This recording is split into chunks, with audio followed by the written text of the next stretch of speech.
Assalamualaikum warahmatullahi wabarakatuh. Teman-teman, kembali lagi di channel YouTube saya, Khairun Imam. Gimana nih kabar kalian? Semoga kita semua selalu diberi kesehatan, kemudahan, dan juga limpahan rezeki dari Yang Maha Kuasa. Nah, di video kali ini kita akan menyaksikan bagaimana dua kelompok pengacara dari Roy Suryo sepertinya sudah mulai beda jalan dan juga mulai tidak kompak. Tahu sendiri kan, Roy Suryo ini punya banyak pengacara. Ada Refli Harun yang fokus ke tersangka klaster kedua. Dan juga ada Khosinuddin, Abdul Ghafur, serta timnya yang juga fokus ke tersangka klaster pertama. Nah, dua kelompok ini punya cara pandang berbeda dalam menyikapi kasus ijazah Pak Jokowi. Kalau Refli Harun kita dengarkan omongan-omongannya selama ini, dia ingin agar kasus ini dihentikan. Sedangkan kelompok pengacara Khosinuddin, Abdul Ghafur, dan kawan-kawannya minta agar kasus ini sampai pengadilan dan mempertanggungjawabkan 700 bukti dari Polda Metro Jaya. Waduh. Apa-apaan ini? Apakah mereka sudah mulai gontok-gontokan? Karena kepentingannya sudah berbeda, teman-teman. Nanti kita simak videonya. Karena kita juga akan menyaksikan bagaimana kesaksian-kesaksian yang tidak masuk akal lagi-lagi disampaikan oleh salah satu tersangka klaster pertama, yakni Rustam Effendi. Dan juga ada fitnah yang sangat keji terhadap Ibu Iriana Jokowi. Yang ini dihembuskan oleh siapa namanya ya? Lupa saya namanya, teman-teman. Yang jelas orang ini sedikit terkenal di kalangan pembenci Pak Jokowi. Tapi sebelum kita mulai, jangan lupa like, subscribe, dan share. Dan tanpa perlu berlama-lama lagi, mari kita mulai videonya berikut ini. Hari ini jangankan saya, rakyat, bahkan Prabowo aja, Bang. Menurut informasi yang saya dapat, Prabowo itu percaya Jokowi nggak punya jasa. Asik. Bagaimana dia melawan kita? Prabowo aja presiden hari ini percaya kalau Jokowi itu gak punya jasa. Iya. Karena banyak kawan-kawan, apalagi podcast senior saya kan bilang kalau Prabowo percaya jasa Jokowi palsu. Bahkan ada kawan lebih dekat lagi, Prabowo tuh percaya kalau Jokowi itu gak punya jasa. Nah, artinya gini, saya rasa Prabowo mulai marah dengan Jokowi. Artinya Mulai baru sadar kalau dia marah. dibohongin sejak 2014. Kalau kasus Saat Pilgub DKI DKI. dan presiden apalagi. Kalau dia tahu, kita bongkar ini jasa Jokowi di tahun-tahun itu, Bang. Saya rasa Prabowo itu terima kasih sama kita, Bang. Ya, terima kasih. Yang presiden kan jadi Prabowo. Karena dibohongin, ya akhirnya Prabowo sempat miskin juga tuh 2014. 2019. Yang kata senior saya, almarhum Riza Ramli, Prabowo punya aset tapi nggak ada uangnya. Karena ditahan oleh Jokowi. Nah, ini kan sebenarnya kita kasihan juga waktu itu ngeliat Prabowo. Makanya hari ini kami ini berjuang bukan hanya untuk bangsa ini, tapi juga untuk Prabowo. Mulai menjilat. Prabowo nih, kita mau buktikan kalau Jokowi itu memang penipu gitu loh. Mulai menjilat. Prabowo Subianto. Oke, Bang Rustam, apakah turun gunung Jokowi dalam rangka ingin memberikan penjelasan kepada rakyat terkait kasus ijazah palsu ini? Kalau menurut saya, Jokowi Apa ini belum tentu bisa jalan, Bang. Karena saya melihat kondisinya sakit gitu, Bang. Sakit. Jadi untuk katanya. cara dia bilang mau kemana-mana untuk melawan masalah isu ijazah palsu ini, rakyat juga tahu itu bukan Jokowi lah. Jadi udah nggak perlu lagi Jokowi alasan untuk membela diri kalau ijazah itu memang dia mau kemana-mana. Ya rakyatnya sekarang pinter, Bang. Emang pinter? Bahkan sekarang ini lebih pinter dari Jokowi gitu loh, Bang. Lebih pinter dari Anak Jokowi. SMP udah tahu itu bukan foto Jokowi kok, Bang. Jadi mau ngapain lagi? Cuman ini kan dia saya rasa buat 2029 mendukung si Gibran gitu loh. Tapi hari ini kan rakyat tahu Gibran ijazahnya nggak sampai SMA. Bahkan ada yang bilang cuma SD doang yang dipegang sama dia. Ya tunggu aja, sebentar lagi juga Gibran babak belur.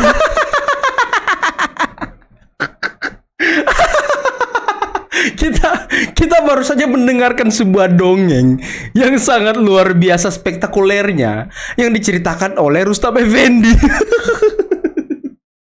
Emang orang ini ya satu-satunya orang yang ada di kelompok aktivis ini, para pembenci Pak Jokowi ini, yang paling saya tidak percaya. Walaupun saya tidak percaya semuanya, cuman orang ini yang paling saya tidak percaya.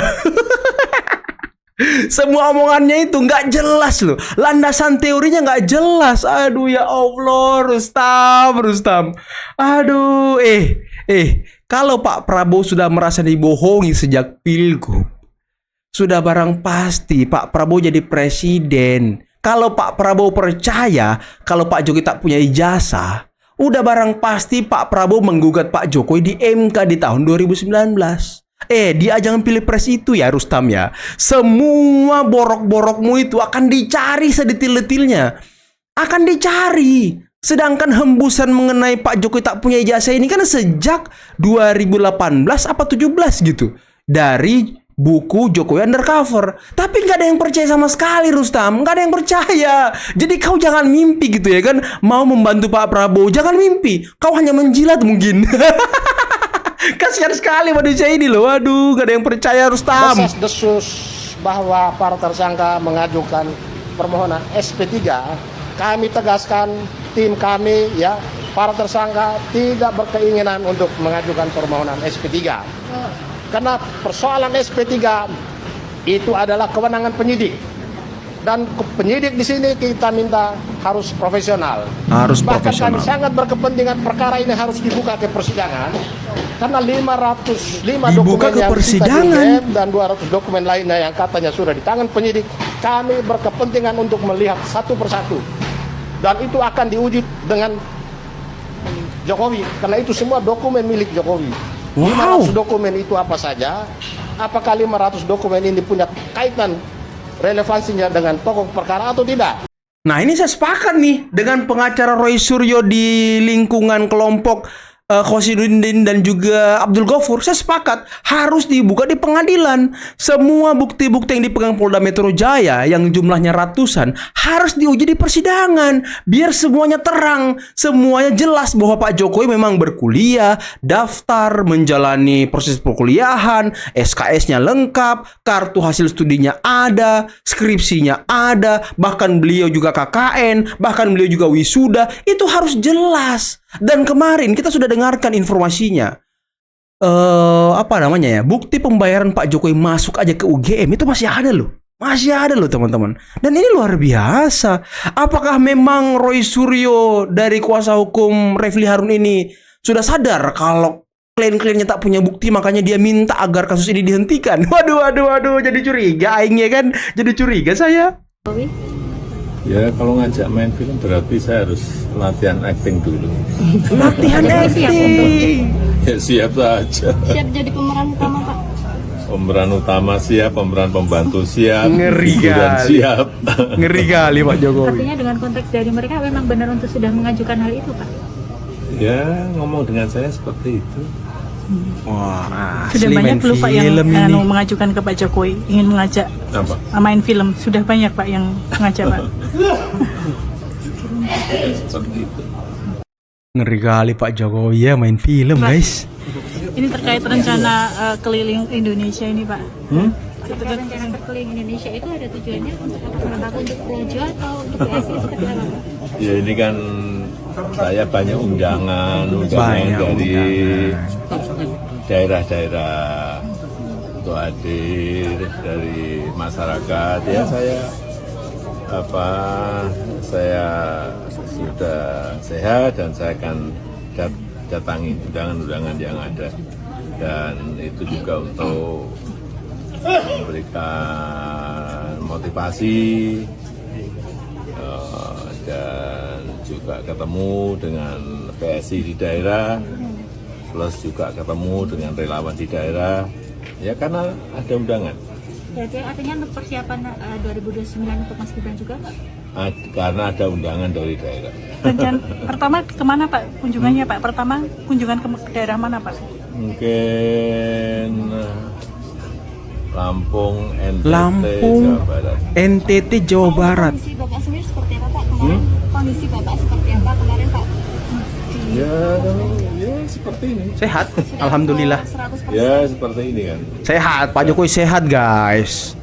Pak Jokowi sehat. Kawan ini ketar-ketir nih Pak Jokowi sehat nih. Aduh. Jadi saya curiga nih teman-teman ya.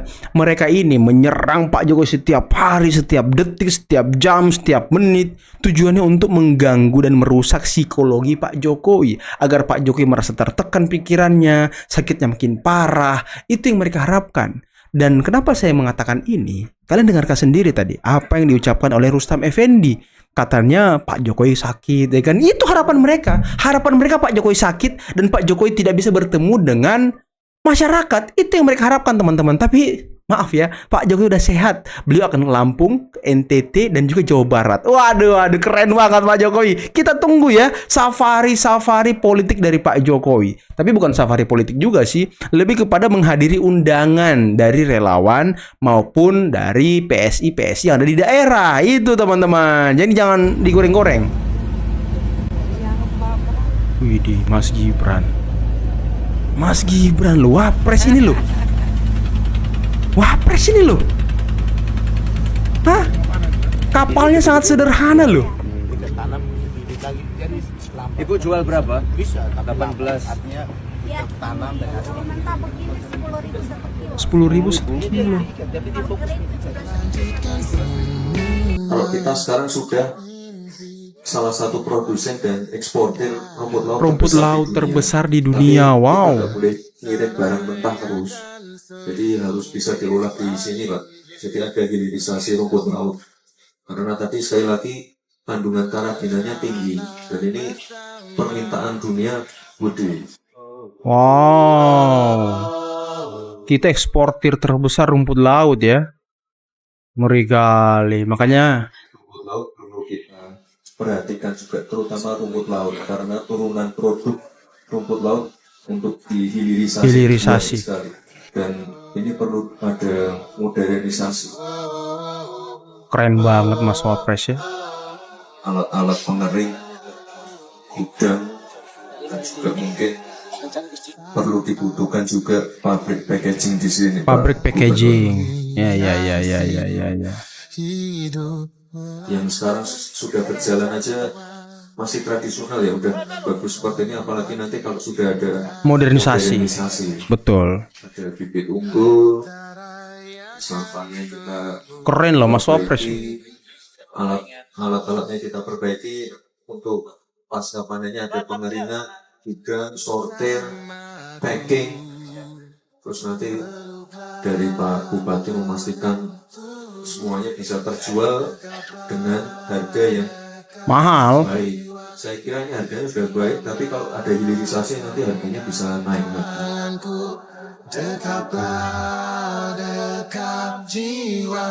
Keren banget Mas Wapres ya.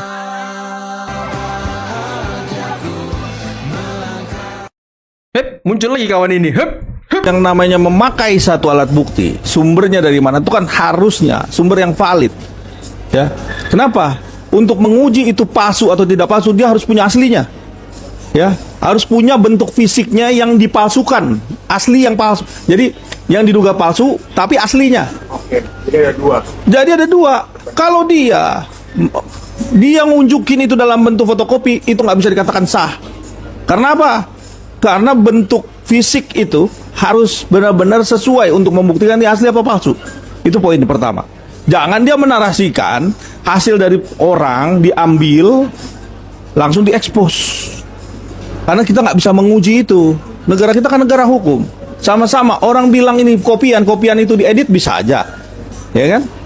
Kopian itu dilakukan pengeditan karena mau dilakukan satu pelaporan sehingga dia melakukan satu tindakan-tindakan tertentu yang kita nggak pernah tahu seperti apa. Itu kan di luar batas, ya kan? Tetapi di sini kalau kita menguji sesuatu, apa yang kita laporkan bahwa kita bilang palsu itu nggak bisa dari kopian, mana bisa? Nggak bisa Apa dari yang mau kopian, ya. dijadikan satu landasan perbandingan? Yang namanya barang palsu, kayak kita lihat barang palsu, ini palsu. Ternyata kita nggak punya aslinya dari yang palsu itu. Kita cuma punya kopinya, mana bisa itu? Dan dia berkoar-koar lah, inilah, itulah, inilah.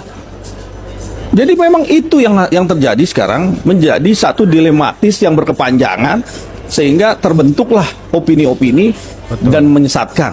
Betul. Tentunya itu. Betul, itu target mereka memang sebenarnya mau menyebarkan framing teman-teman, mau meracuni pikiran-pikiran masyarakat agar mereka dapat mendapatkan dukungan yang banyak dari masyarakat. Dan ketika nanti mereka mungkin masuk sidang, ya mereka bisa mengkonsolidasi, mengerahkan massa untuk membuat keributan yang ujung-ujungnya kasus ini dihentikan. Mungkin begitu skenario yang mereka inginkan ya, cuman ya seperti kata Rustam tadi, rakyat udah cerdas, lebih cerdas daripada Pak Jokowi. Ya iyalah, lebih cerdas daripada Roy Suryo juga. Makanya rakyat memilih Pak Jokowi, itu intinya. Memilih Pak Prabowo, itu nggak memilih Anies gitu ya kan. Bahkan ada yang mengatakan Iriana juga punya cowok-cowok. Apa Itu yang saya dengar. lagi si kawan ini? Ada cowok-cowoknya. Lah. Dan waktu itu dipakai istilah apa ya? Terong apa ya? Oh iya, terong. Terong ya? Jadi Anda pernah dengar juga ya? Patwa-patwa suka gosip ini. Iya, sempat santer ya. Ini lettingannya Amin Rais semua ini. Patwa-patwa suka gosip. Nggak jelas emang ini si siapa? Sri Bintang Pamungkas, emang nggak jelas manusia ini. Ini serangan Pak Jokowi, saya tidak tahu kenapa makin menggila. Kemarin malah Pak Sri Bintang Pamungkas ya, yang melempar ke ranah sosial seolah-olah Bu Iriana selingkuh dan sebagainya. Itu kan sebenarnya bukti nyata dari mana dia dan sebagainya. Untung saja Pak Jokowi itu orangnya nggak sembarangan beringas begitu kan, karena memang tidak boleh ditanggapi dengan cara-cara yang sama gitu kan. Karena kalau ditanggapi ya turun kelas Pak Jokowi.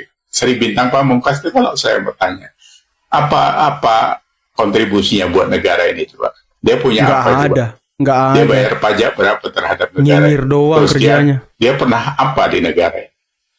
Dan sama halnya dengan yang lain-lain. Kalau yang bacot cuma bacot saja di kelompok-kelompok orang sakit hati itu kan begitu kan? Kontribusinya apa? Kan kita lihat ya belakangan seperti Pak Amin Rais juga masih terus saya kadang-kadang kasihan melihatnya. Pak Din Samsudin ya termasuk Pak JK gitu, jadi seolah-olah mau menjual diri bahwa mereka punya jasa yang begitu besar. Anda nggak usah jualan, orang akan menilai, tahu bekas wapres pernah apa, bekas ketua umum dia pernah apa, bekas ketua MPR pernah apa gitu. Tapi kalau semakin sekarang makin tantrum, itu malah menghilangkan legasi Anda masing-masing. Karena di usia yang senja itu harusnya lebih bijak bagaimana menjadi negarawan, gitu kalau menurut saya. Tapi kan ini tidak, malah ikut nyemplung di lumpur politik yang baunya makin hari makin sengah ini gitu. Lumpur politik kita ini makin tidak enak sekarang, baunya entah apa saja sudah nggak karu-karuan gitu ya. Jadi apa ya? Ya seperti yang selalu saya sampaikan. Jadi tidak makin bijak orang-orang tua sekarang ini berpolitik, sehingga tidak bisa dicontoh oleh anak-anak kita yang bakal menggantikan kita di 2029-2034 nanti. Ya, seperti MK kemarin, konon membuat keputusan ibu kota tetap di Jakarta, IKN seolah-olah bersorak tidak dianggap lagi. Kemarin minggu lalu saya baru dari IKN, pembangunannya begitu luar biasa, dampaknya terhadap Balikpapan dan sebagainya. Kenapa tidak bisa berpikir wise bahwa itu memang sebuah ibu negara yang kita bangun sendiri, tidak seperti Jakarta dan gedung-gedung kolonial yang pernah kita pakai sekarang ini kan gitu. Kenapa tidak mengendapkan hati ke dalam kebaikan, melihat itu ke depan? Saya melihatnya luar biasa takjub saya. Bukan soal saya memang pendukung Pak Jokowi ya. Kemarin mau ketemu Pak Pres, kalau nggak ada di tempat. Tapi itu kenyataannya, dan kita harus bangga dengan itu. Memang orang-orang MK itu pernah ke sana juga. Saya tidak merendahkan mereka sebagai hakim, tapi karena sebagai manusia, otaknya bisa kotor juga gitu. Karena bisa saja mereka memihak kepada siapapun terhadap kepentingan yang kadang-kadang memang tidak bijak itu, ya. Itu tolonglah seperti itu. Kalian itu orang-orang yang punya titel gelar sepanjang-panjang itu. Orang pintar, intelektual dan sebagainya. Masa berpikir tentang negara seperti itu, ya? Kalau Anies sampai jadi presiden, jangan kaget kalau proyek mangkrak, tapi pidato makin estetik. Kalian sendiri kan juga tahu kalau Anies ini pintar ngomong. Omongannya terdengar cerdas, terdengar berwawasan. Tapi kalau ada isinya atau enggak, ya enggak tahu. Ya enggak tahu. Karena Indonesia ini butuh pembangunan nyata, butuh investasi masuk, butuh industri jalan, butuh proyek besar terus lanjut. Bayangkan kalau setiap proyek strategis lebih banyak diperdebatkan daripada dijalankan. IKN dikritik, hilirisasi diserang. Setiap ada investasi asing masuk, dicurigai. Lalu negara ini mau maju pakai apa? Tweet Twitter. Yang bikin lucu, pendukung garis kerasnya sering merasa paling intelektual. Padahal saat Pak Jokowi dihina habis-habisan, jalan tol jadi, bandara jadi, bendungan jadi. Dan Indonesia sekarang mulai dilirik dunia. Sekarang Pak Prabowo lanjutkan fondasi itu supaya Indonesia bisa naik kelas. Sementara kubu Anies sibuk jual narasi seolah Indonesia ini gelap total. Dan rakyat Indonesia ini butuh pemimpin yang bisa kerja. Bukan bisanya cuma omon-omon. Waduh. Karena Indonesia butuh pekerja lapangan, bukan artis pidato. Gimana pendapat kalian? Tulis pendapat kalian di kolom komentar. Salam cikikis. Nah teman-teman, itulah tadi beberapa video yang bisa kita simak, yang bisa kita saksikan pada kesempatan kali ini. Dan waduh. Ini Pak Jokowi kalau beneran main film gimana teman-teman ya? Gimana ya? Kayaknya Roy Suryo makin ketar-ketir ya kan, mungkin kejang-kejang gitu. Waduh, ini Pak Jokowi siap katanya jadi pemeran utama, pemeran pembantu, jadi figuran. Pak Jokowi siap. Karena Pak Jokowi the kingmaker. Waduh. Saya teringat dengan apa yang dikatakan oleh mantan ketua umum P3, Bang Rohar Muzi kalau nggak salah namanya ya. Beliau mengatakan kalau Pak Jokowi itu dia sutradara, dia pemeran utama, dia pemeran pembantu. Jadi beliau tahu dari semuanya ini karakternya seperti apa, cara mainnya seperti apa. Makanya beliau dijuluki The Kingmaker, teman-teman. Itu dia. Dan Roy Suryo Rustam mengatakan, adalah berteori yang katanya Pak Prabowo sudah tahu kalau ijazah Pak Jokowi palsu lah. Pak Prabowo sudah tahu kalau Pak Jokowi tidak punya ijazah lah. Waduh, kalau Pak Prabowo baru tahu sekarang itu telat, Rustam, telat. Harusnya ya Pak Prabowo itu sudah tahu kalau Pak Jokowi tak punya ijazah di tahun 2019 pas Pilpres atau di tahun 2014. Karena di situ adalah proses mencari kejelekan, keburukan, mencari jejak rekam yang mungkin bisa kita serang untuk orang ini nantinya tidak jadi presiden, bisa batal, terus kita yang menggantikan. Jalurnya mana? MK. Tapi kenapa Pak Prabowo selama 2 kali berhadapan dengan Pak Jokowi tidak pernah menggugat mengenai jasa?